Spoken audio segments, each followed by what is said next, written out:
మన అమ్మమ్మలు నానమ్మల కాలం నుంచి తలకి పెట్టుకునే కొబ్బరి నూనె అంటే మనకు గుర్తొచ్చేది మ్యారికో కంపెనీ తయారు చేసిన పారాచూట్ కోకోనట్ ఆయిల్. ఈ ఆయిల్ని ప్రతి ఒక్కరూ హెయిర్ ఆయిల్గానే వాడతారు.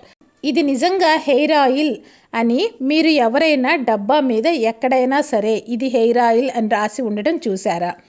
డబ్బా అంతా వెతికినా మీకెక్కడా ఇది హెయిర్ ఆయిల్ అని రాసి ఉండదు.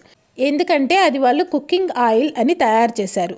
మీరు గమనించండి, డబ్బా మీద ఎడిబుల్ ఆయిల్ అని రాసి ఉంటుంది, కానీ యాడ్స్లో మాత్రం హెయిర్ ఆయిల్ అని చూపిస్తారు. అలా ఎందుకు అంటే కుకింగ్ ఆయిల్కి ట్యాక్స్ తక్కువ ఉంటుంది, అదే హెయిర్ ఆయిల్కి అయితే కాస్మెటిక్స్ కిందకి వస్తుంది కాబట్టి కాస్మెటిక్స్కి ఎక్కువ ట్యాక్స్ ఉంటుంది.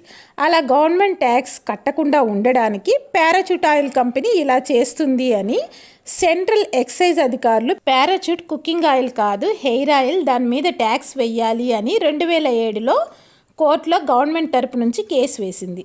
దానికి సమాధానంగా వాళ్ళది కుకింగ్ ఆయిలే, అందుకే మేము చిన్న చిన్న ప్యాకెట్స్ కూడా తయారు చేశాము, పేదవాళ్ళు కూడా కొనుక్కొని వాటిని వంటల్లో వాడుకోవచ్చు అని చాలా తెలివిగా ఎక్స్ప్లెనేషన్ ఇచ్చింది. 2008లో కోర్టు కొబ్బరి నూనె తినడానికి కూడా వాడుకోవచ్చు తక్కువ మోతాదులో అని చెప్పి కేసుని కొట్టేసింది.